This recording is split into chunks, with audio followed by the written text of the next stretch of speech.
This will be ready to go. All right, and just to let everybody know, we are recording this in case we need to go back and play it again. So my name is Lori Thomas. I'm the Executive Director of the Golden Gate Restaurant Association, and I am a fellow restaurateur. I have 2 restaurants that have sidewalk shared spaces and parklets. So I am brutally aware of this whole process myself. And I want to thank everybody for joining today and let everybody do introductions. But first and foremost, I want to say that we are really appreciative of the shared spaces team, of SFMTA, of FIRE, of DPW, and all of our members and colleagues and everybody working to make this happen. I know it's been a long 2 years, but this is an incredibly important program. And we're hopeful that everybody can, get their questions answered. We have till January 1st to get the applications in before we start the new post-pandemic permit world, April 1st of next year, which is coming up. So with that, I want to ask my colleague, Amy Clary, to introduce herself, and then we'll turn it over to the shared spaces and other teams. Thank you, guys. Hi there. As Lori mentioned, I'm Amy Clary, and I work with her at the GGRA. And, obviously you can reach out to Lori with questions, but feel free to reach out to me as well. I'm just Amy at ggra.org. Thanks. Annie? Thanks, Lori. Hi, my name's Annie Yalon. I'm a Deputy Program Manager of Communications for Shared Spaces. So my main charge is public education and communications for the program. I'll be managing the chat today. Please go ahead and add your questions to the chat. As Lori noted earlier, there will be time for questions that are very specific to your parklet in the breakout rooms that we'll do, and I'll send a link to the sign-up sheet for each individual breakout room in a moment in the chat. But additionally, if you have any more general questions that are good for the group, I would encourage you to go ahead and put those in the chat, and we can make sure that we get those answered during the public discussion portion following the presentation. And I'm going to kick it over to my colleague, Monica Munowich. Hi, good afternoon. Hopefully you guys can hear me okay. Monica Munowich, I'm another program deputy. I'm housed at the SFMTA, the Municipal Transportation Agency. My department primarily permits roadway shared spaces, as well as reviews all the applications for public shared spaces, curbside shared spaces for sort of footprint and location eligibility. So good to see you. Should we kick it over to Gregory or Kelly, Public Works? Yeah, and I just want to jump in and ask everybody, go ahead and mute yourself so I don't have to mute all. If you're not speaking, that would be super helpful. Thank you. Where's that guy? California. I can do my intro next. Or Go for it, Kelly. Go. Okay. Hi, everybody. My name is Kelly Albers. I'm with the Department of Public Works, specifically the Bureau of Street Use and Mapping. I work on commercial permits such as cafe tables and chairs and display merchandise. So if you have any of those permits, you probably worked with me in the past. And once the pandemic hit, I was brought on board to help implement the Shared Spaces program. And so today I will be presenting with Monica. I will kick it off to Greg. Hey, good afternoon. My name is Gregory Slocum. I'm the Commercial Permit Manager here at the Bureau of Street Use and Mapping at Public Works. I work with Kelly, and we also work with Mariella Bella, who's not on this call, but it's a vital part of the team. And we process many permits in addition to shared spaces, temporary occupancies, food trucks, night noise, transit shelters, anything that's you see in the public right of way, and you're like, who allowed them to put that there? How'd that get there? If it was done legally, our team probably had a hand in it. We're very grateful to have had this opportunity to serve this community. We're very aware that small businesses and especially restaurants are more than a livelihood. They're an extension of a lot of folks' personal identities. And it's been an honor to be able to serve that notion in the course of proctoring this program. So thank you very much for having us. And with that, I will pass the mic to Victor Wong at FIRE. Hi, my name is Victor Wong. I'm a lieutenant, San Francisco Fire Department, more specifically with our Bureau of Fire Prevention. I've been involved in safety inspections for the shared space parklets almost from the very beginning. So it's been a long road to get to where we are today, but I'm still happy to be part of the process, making sure that the parklets are, safe for our communities. Thank you. And just one more, thank you, Vic. One more introduction. I'd like to give the director of the Shared Spaces program, Robin Abad, the mic. Hi, good afternoon, everyone. Thank you so much for tuning in, and thank you to the Golden Gate Restaurant Association, Lori, Amy, and your team for convening this and hosting this. The partnership has been really incredible, and we're really grateful to you for helping us reach so many of your constituents. My name is Robin Abad Acabillo, and I'm the Director of Shared Spaces here with the rest of our team, of course. We're really looking forward to providing some hands-on, super practical information to help everyone who's tuning in prepare for a permit application submittal. So more details on that as we proceed forward. Okay, great. Thanks. And Annie, you guys want to take it away with the presentation, and then we'll just we'll go from there. Sounds good. Monica, you want to kick us off?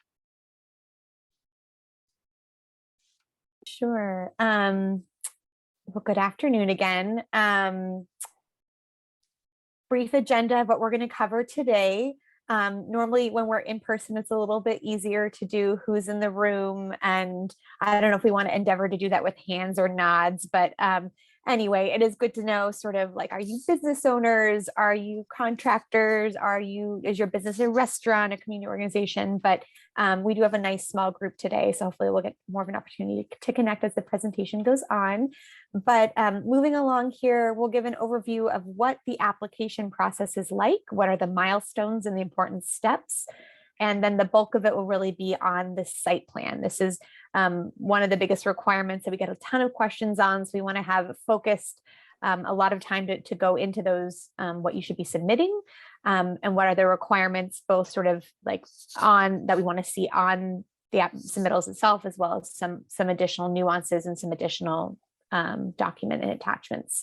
And we'll also have some good examples to share, which is really helpful to visualize. So with that, that's what to expect. Oh, and sorry, and then the breakouts at the end, the most fun part, which Annie already mentioned before. We'll have breakout space to do more detailed questions amongst the different departments. The Shared Spaces team is huge and amazing and collaborative and represents many different departments. Here today we have, planning department, fire department, public works, and MTA. But really wonderful to work all across digital services, mayor's office, entertainment commission, really so many people with specialized skills to bring this program together. So that's who's here. Our manual, hopefully many of you are familiar with our very robust and diverse and illustrative manual. It's available online at SF.gov Shared Spaces Manual. This training is not to go over the whole manual, but it is a great resource to have all the different requirements visualized for whether your sidewalk, parklet, roadway closure, public lot, private lot. But just wanted to sort of talk about that as a resource, but today we'll focus on the site plan. So this is what the site plan looks like. This image is in our, this template is in our materials. So you may be familiar with this if you've looked at our application materials before, but this is a computer rendering, hopefully not too scary. We don't expect people to submit computer generated renderings. It can be hand-drawn, but it does not have to be an architectural level. It can be simple but clear and have sort of concrete information, which I'll list out on another slide, but I'll start listing out here while we have the visual in front of us. Really important to have things clearly marketed, like the street name, the business name, the dimensions, how far you are from an intersection, how long your parklet is, how wide your parklet is, where you sort of cover the frontage of a business, of a building. Things like marked parking stalls, really important. If there are actual markings in the street, the parking tees, we want to see that. So We'll go over this again, but just that's what you see in front of you. Now to get into a few of the submittal requirements or additional forms, want to cover neighbor consent. Many of you may be required to submit this consent form if you're sort of eligible. So eligible means there's some illustrations here that is in our manual to say, does this pertain to you? Does it not? It does pertain to you if you are a marked parking space. So you have T's, it's marked, probably metered. And if that parking spot is 50% or more into your neighbor's frontage, that neighbor needs to give consent. If it's unmarked, so there's no parking T's, any amount over your neighbor's frontage needs to provide consent. So it's a little bit of a lower trigger or threshold, but we can go back to this, but that's what it means when we say, do you need to require, is consent required? And the next slide, what that looks like, it looks like an official form. So early on in the pandemic, some consent was required. We would accept it, maybe a letter, really informal, like a sentence on a napkin, but a little bit more relaxed. We have this wonderful template, and this is what we would require or expect to see if consent is required for your site. So just make sure you're aware of that template. Want to spend a minute or two about photos we want to see. We asked for these 5 locations of photos. This is on the sidewalk and on the street to really get a good sort of surrounding of if you're a pandemic parklet and we want to understand sort of what's there today. This really helps MTA and Public Works, all of us, in reviewing your applications. So you can see a good example here, what that looks like. These are the 3 from the street. So you can see from one side, from the other side, head on, and then from the sidewalk as well, sort of those from both sides. Google Street View is so helpful, but it's not everything. And we do a lot of field work, but that's also not everything. So the photos and making sure you submit those 5 are just super helpful for our permitting team. So just a little bit about timeline. As Lori mentioned in the beginning, your applications are all due no later than January 15th, but don't wait until January 15th. Get them in as soon as you can. That does not mean your changes need to be made by then. It just means your application materials need to be in. So your site plan that reflects the permanent program conditions, what's on the ground, doesn't actually need to do that by Jan 15th. It's just the application. So you submit that, staff reviews it. We'll be in touch pretty shortly after you submit if there's anything missing. Hopefully not. That's why this training is so helpful. But if we have additional questions on your site plan or neighbor consent form or insurance, we would let you know. And it moves through sort of MTA first reviews and then Public Works. And once everything's approved, you will get a preliminary inspection, have to post a public notice for 10 days. And after that point, if you clear that point, you're considered conditionally approved. And at that time, you make the modifications to your site. So we don't want to see people making modifications before your site plan's submitted or reviewed or approved, or you've done your 10-day public notice. It's at that point you make your changes. And after you construct, the city comes back out and does another inspection. And if it's cleared and sort of matches what your application says and what we see on the ground, then you get your permit. And then you get your signs, your branded shared space signs from that the city provides. So just wanted to walk through with that from submittal to permit delivery looks like. So this is my last slide before I pass it over to Kelly, but I just wanted to quickly to get back to the site plan itself, talk again about those specific things we want to see in that image I showed earlier. So listed out here,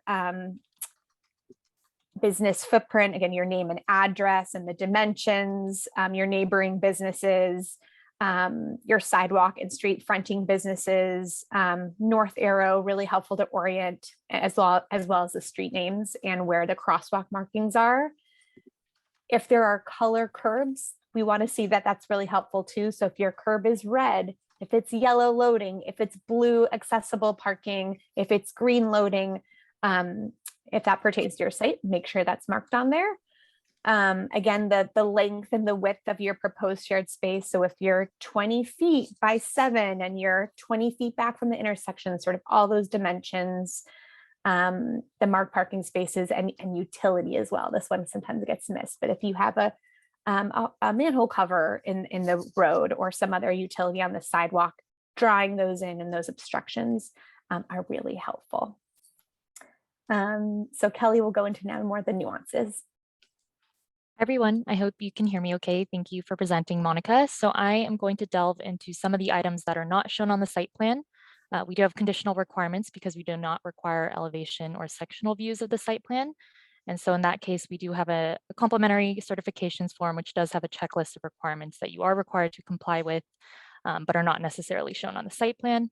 The first of them being the wall height. So the wall height of the structure should not exceed 42 inches. You are able to install above 42 inches, but it must be made of transparent materials.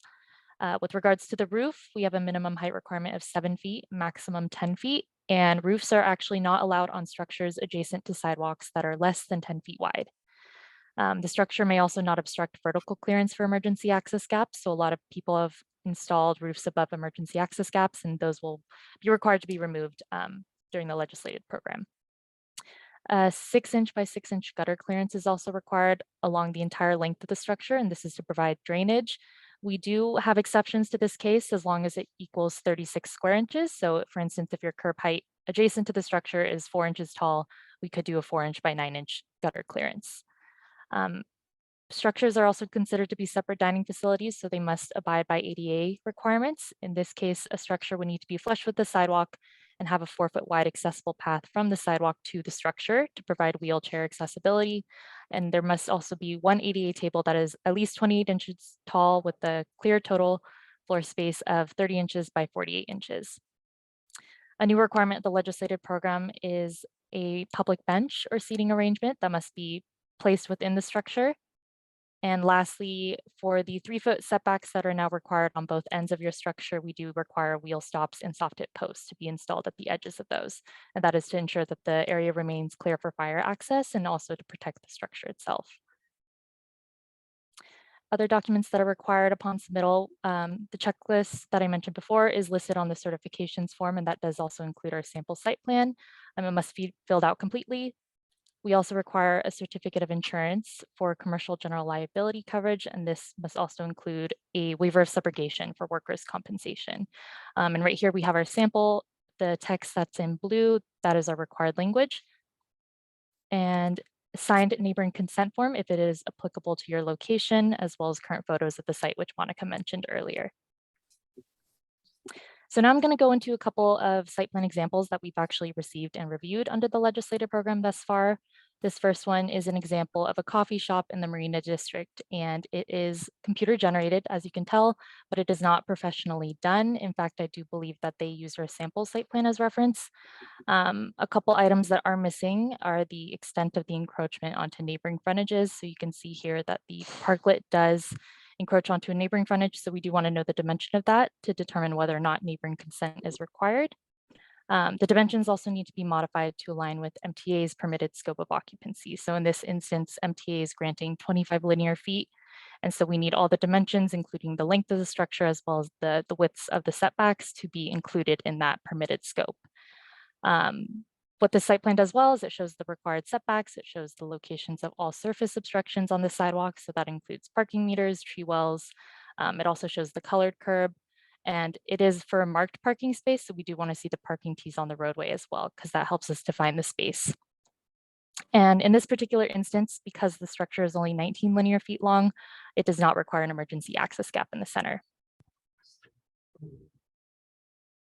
Here is an example of a restaurant in Hayes Valley. This is actually a hand-drawn site plan, which is acceptable, but we do require the site plans to at least be legible, the lines straight and the dimensions clear. And in this particular site plan, they are missing quite a few dimensions. So we do need to see the encroachment onto the neighboring frontage, as well as the dimension of the business's frontage. They're also missing a few surface obstructions, such as tree wells, parking meters. And in this case, they do have a surface facility in the roadway that's adjacent to the structure, and we do require a minimum clearance of 3 feet around the PG&E manhole cover. This one also shows the emergency access gap because the structure is more than 20 linear feet long, and neighboring consent is also required in this scenario. Here's another example. This is a restaurant south of Market. It is also hand-drawn by an applicant, and it was actually acceptable upon submittal. The dimensions are clear, everything is labeled, and it is also showing an unmetered block. So in this case, there are no parking tees or meters on the sidewalk, and so they don't need to be shown on the site plan, obviously. And in this case, the sidewalk width adjacent to the structure is only 6 feet wide, and a roof is thus not allowed on the structure itself. But other than that, it shows the required dimensions, and it also aligns with MTA's permitted scope of occupancy, so we were able to accept it upon submittal. Here's another site plan. It's a bar in the Mission, and this one actually used our sample site plan as reference, which is allowed, but we do, because that template is so specific to a certain layout, we do require you to modify it accordingly based on the site and the conditions at your site. And so in this particular instance, they are occupying 2 parking spaces, and so we needed to see the parking tees in the roadway, as well as the setbacks on both sides of the structure and the emergency access gap in the center. Other than that, though, it does show the required dimensions. The property corner, as you can see, there is clearance required from the crosswalk. It also shows the parking meters, emergency access gap, and in this case, neighboring consent would also be required. Here's another site plan example. This is for a restaurant in Richmond district. It is computer generated, but you can see that there are quite a few hand-drawn elements. All the lines are legible though. And this one is actually showing proposed shared spaces on both frontages. There is a property corner, and they are proposing one shared space on Clement Street and then another on 19th Avenue. MTA does have daylighting requirements, so approaching the intersection, there needs to be a 20-foot clearance from the crosswalk, and then exiting the intersection, there needs to be an 8-foot clearance as well. In this situation, if the curbs are colored, we would allow for the setbacks that are required on the edges of the structures to be included in that clearance requirement. And yeah, this one is simply missing a few surface obstructions, and there is also a driveway on the 19th Avenue side, so we would need to see the location of that driveway to ensure that there is adequate clearance from it. Here is another site plan example, and this one is actually showing a 3D rendering or an elevation view of the site plan. It doesn't give us an accurate depiction of the location of the shared space, which doesn't help our review. And so we do need to see what the proposed shared space looks like in proximity to the sidewalk and the parking lane adjacent to the structure. So as you can see, it's difficult to tell exactly where this parklet is located. They are also missing the business frontage, the sidewalk space, the parking lane, and all required dimensions. We can't tell the width or the length of the structure. And so this is something that would not be accepted. And that was it for example. So I'm going to pass the mic to either Annie or Robin to go over the remaining slides. Thank you.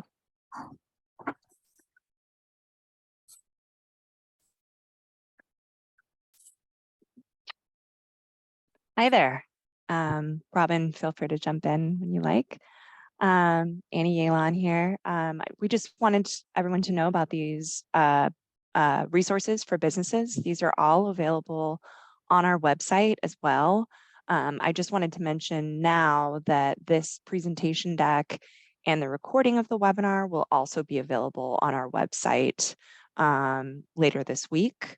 And all of these resources are here as well, and we can send a follow-up email to everyone so you can make sure you have those resources. And Annie, sorry to jump in, this is Lori. Yeah. We have a brand new November dated manual here. I think some of these slides we didn't triple check. So it says September, but it's a November dated manual that has the current updates. I just want to Yes. make sure everyone's not looking at old saved manuals. Thank you. I appreciate it.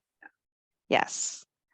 And definitely if you're looking for a designer, builder, or contractor to help you make updates, that is a resource on our homepage that you can find. And we also find that there are public service announcements that we've created. They're very short 2-minute videos that are a really great, easily digestible resource of our design guidelines. And go ahead. Yeah. And then this is our compliance advisories. So these are in the process of being sent out to all shared spaces operators. You may have already received yours. I believe we're about 70% there, maybe more. But you will be receiving that in the next few weeks if you haven't received it already. And if you didn't get it, maybe it went to your junk mail, or we didn't have the right email for you, I will make sure to drop the shared spaces email in the chat where you can request it if you would like it. And it really summarizes the design, some of the design guidelines that may be wrong with your space that you would need to fix to come into compliance with the permanent program. However, I just wanted to note here that this is not a complete summary. Shared Spaces is an evolving program, and we're consistently reviewing spaces. So don't take this as the only thing that might be wrong with your space, but it is a great resource to have.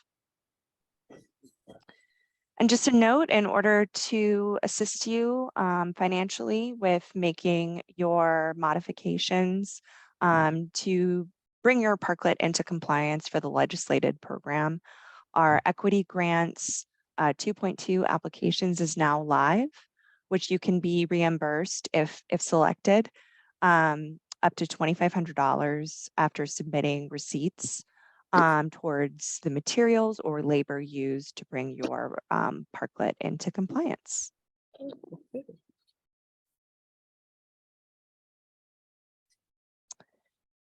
And then this is our fee structure. The fees do kick in beginning in April of 2023, and they'll be part of your unified tax bill. There is, just of note, a half fee waiver for businesses grossing less than $2 million in SF gross receipts. So it's San Francisco only. Annie, do you know what year that's calculated off of? Or Robin? The 2 million? It will be whichever at the time that the fees are assessed, whichever the most complete year that that the TTX will have access to. So it might be the prior calendar year, most likely a pandemic year. But yeah, it just depends.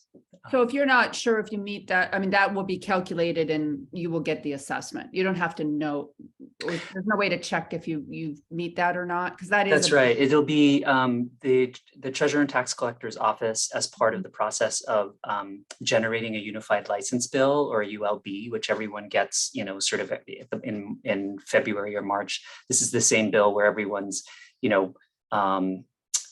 public health inspection fees are, and a lot of your fire department inspection fees are for, those of you who are like operators of restaurants. It'll be automatically calculated, the half fee waiver. I mean, of course, you can reach out and we could verify what the city has on file as your last taxable. That might be helpful. Let's you and I, we can circle back. Everyone will circle back with stuff, but that could be helpful because some of us might see a drastically different amount in 21 than 22, for example, because we were closed a lot of the time. So let's circle back and we can address that. So.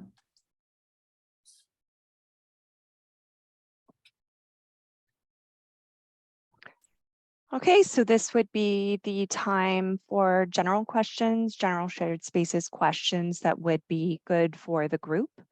So if your questions are very specific to your own space, we'll have time in a few minutes for you to go into breakout rooms. However, if you have more general questions that would be good, the whole group can benefit from, please feel free to raise your hand or type them in the chat. Annie, could we unshare the screen so we can see more of the participants? There we go. Awesome. So if anybody wants to raise their hand, either with the little thing or just like this, if you want to ask questions, otherwise we will go to breakout rooms. Yes, sir. I can't tell your first name. You're muted. You're muted. And let's try to, so we can get to everyone, let's try to keep verbal questions to, 20, 30 seconds. Okay. Okay, I have a pizzeria at West Portal. I have applied a year ago, but we end up not building the parklet. So we decided not to do it. We're going to reapply again. And I'm planning to build the parklet sometime in May or June. Is there a particular time that we need to do it, or can I apply and then build later? That's my question. Yeah, there's nothing that explicitly prohibits that. You know, you want to communicate with Public Works, and Gregory, please jump in if there's anything specific that you'll want folks in this situation to do with you. But yeah, we're going to want to know when you plan to implement. That is part of the permit package that you receive, is, you know, dates for staging and Gregory or Kelly, I don't know if you have anything more specific you want to say. Okay. I would, go ahead, sir. One more question, and then I'll be done.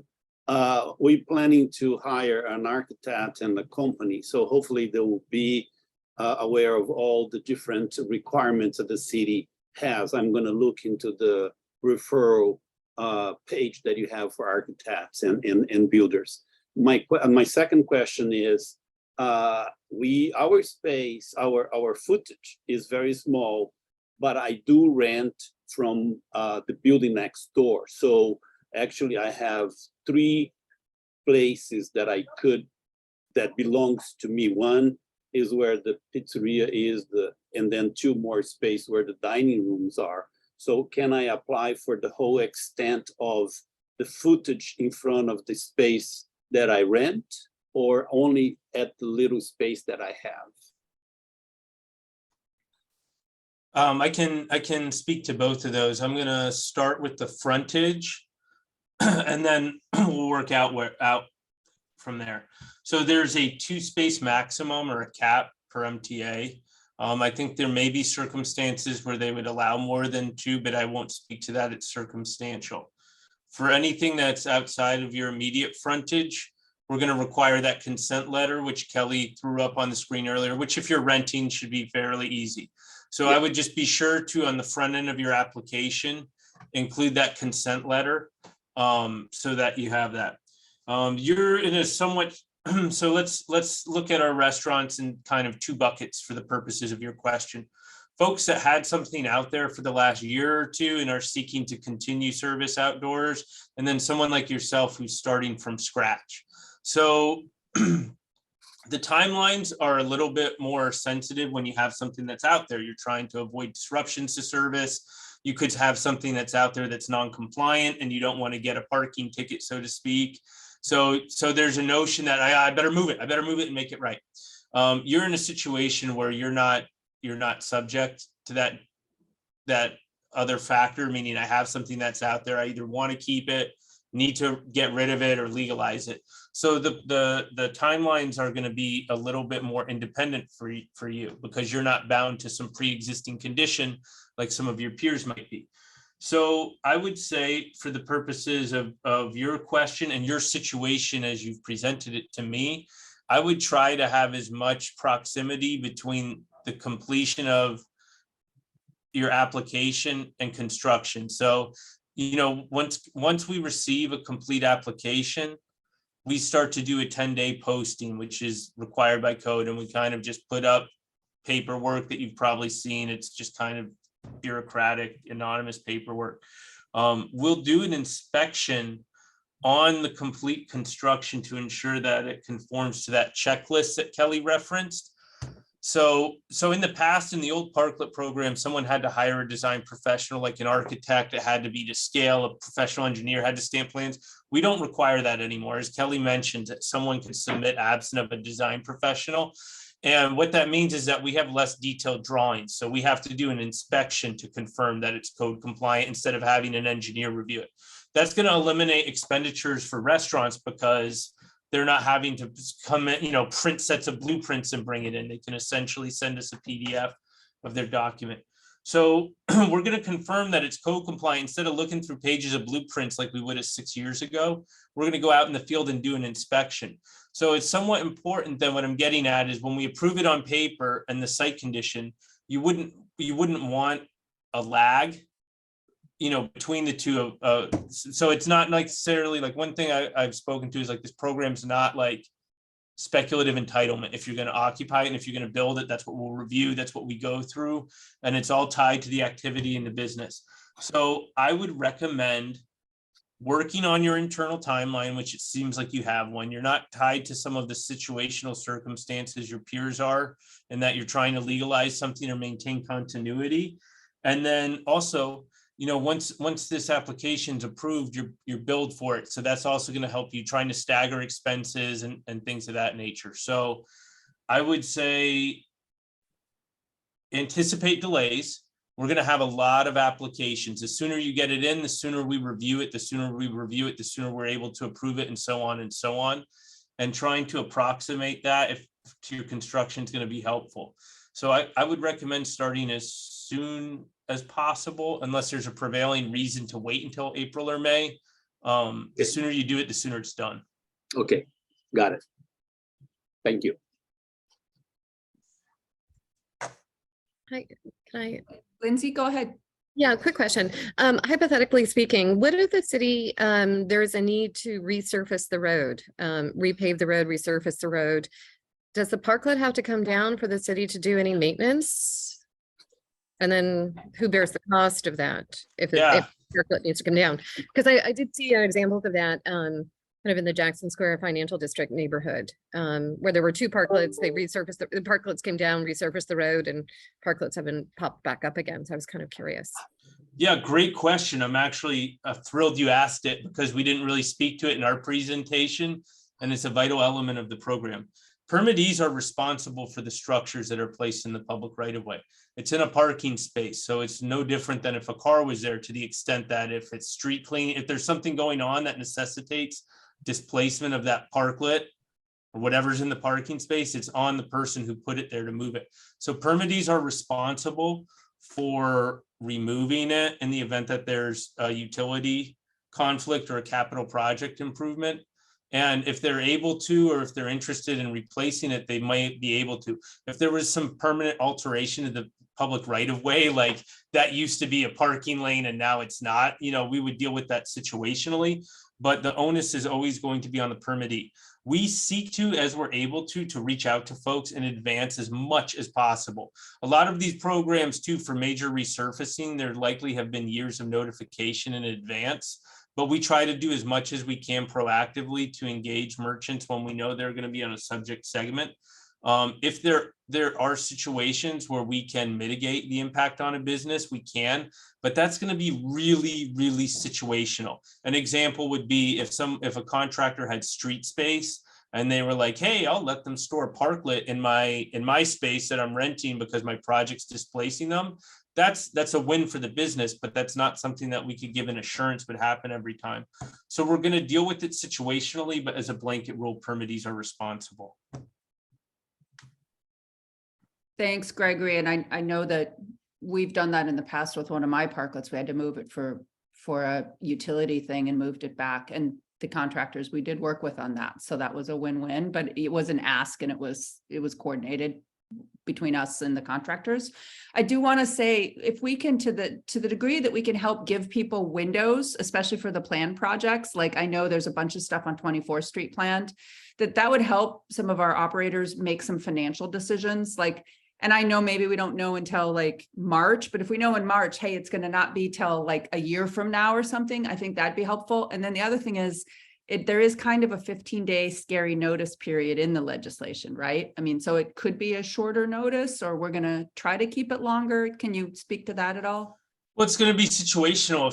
If there's an emergency that requires emergency entrance, they're going to get in there right away. And then it's tough, because when I say it's situational, that's not exceedingly helpful in painting a picture. But I'll give you some examples in that, like, I really disappoint restaurants because I'm so vague, and I'm like, it's going to happen between March and June. And then I've had other instances, like I dealt with the coffee shop up on Sutter and Leavenworth, where we were able to coordinate them to the extent that they were scheduling their staff like 10 days out around the impact to the coffee. Like, my entrance is going to be closed for 6 hours on Tuesday. Great. The team has a day off. So I think categorically, we're always going to be as helpful as we can be. And it's our job to be helpful.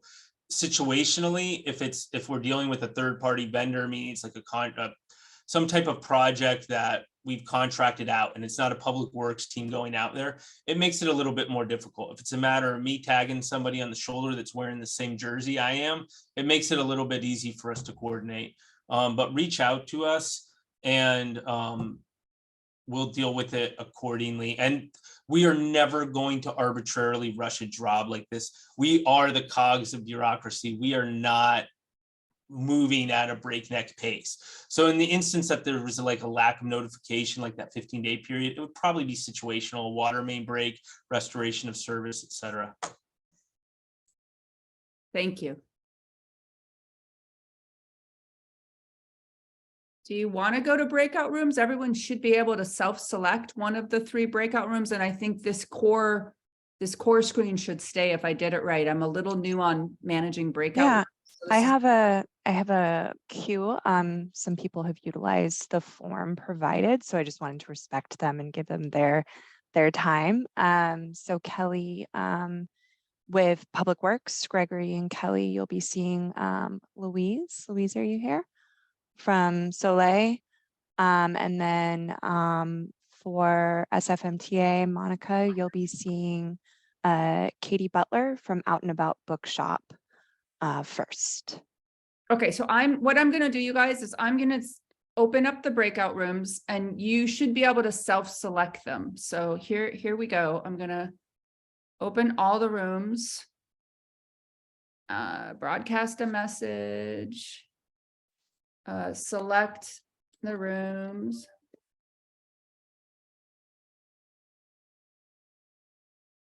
Okay. And you guys should be able to select the breakout rooms. Now, what I don't know is how do you get into the rooms?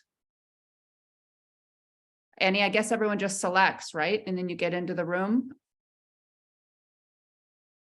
I think we need to assign them. So I just need to know first which rooms Public Works is in. And then I can assign people, I see and what which you're saying. room is Monica at SFMTA in. Okay, hang on. I don't know if it's going to tell me that. I got it. You know what? You I'm see doing it? Fire it. was in I'm one. doing it. I got it. Doing it. Okay. You're good. You're good. Louise, I got you in a minute. Just give me a second.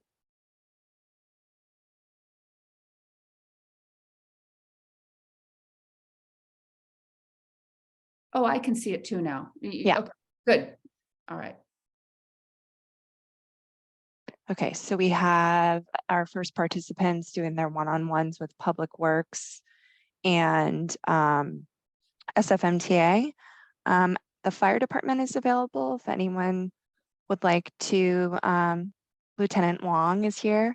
If anybody would like to ask questions about emergency access gaps, roof lines regulations, other safety things, or anything related to propane heaters.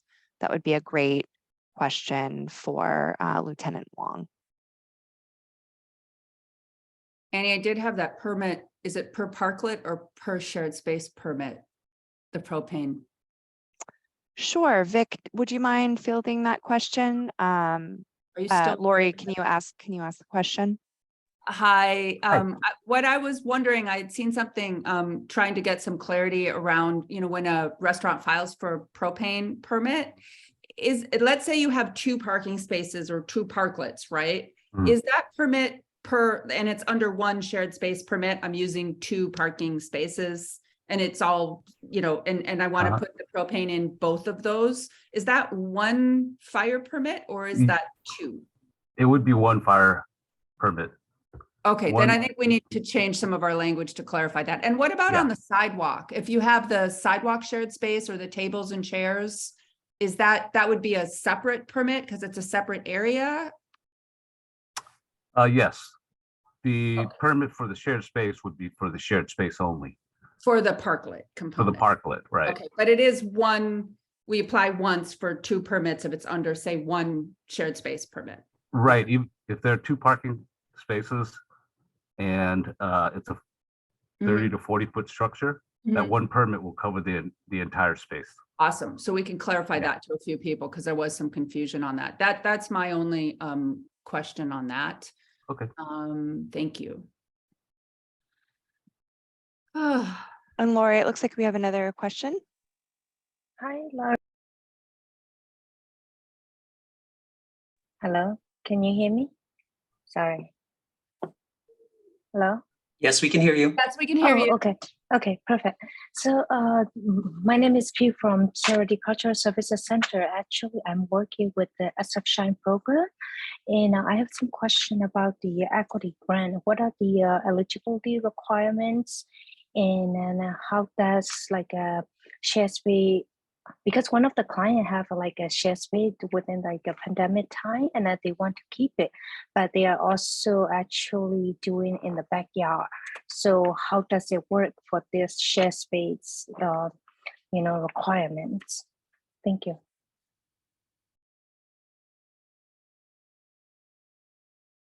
Who can take that question? Yes, everyone is eligible for a shared spaces equity grant. So no one is disqualified, but we are trying to make sure that we're focusing grants in areas of vulnerability. Those are areas that have higher populations of seniors, of youth, persons with disabilities, and linguistically isolated households, or English or households that identify as English as a second language, for example. We're also looking at geographies in the city that have been the most impacted by COVID-19, either through the rate of infection or of deaths as well. So we are seeking to make sure that shared spaces operators in every neighborhood, in every corridor, in every supervisor district, do get, the grants are spread around the city, but they're going to be concentrated in some areas over others. So at this time, the equity grant is open. The application is open, and we should know more closer to sort of February about making awards.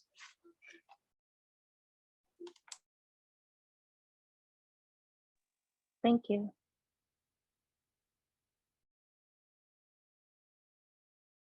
All right, it's a quiet group today. I love those pictures. That will be very helpful to me. We'll see how many tries it takes me to get them right. For the site plans.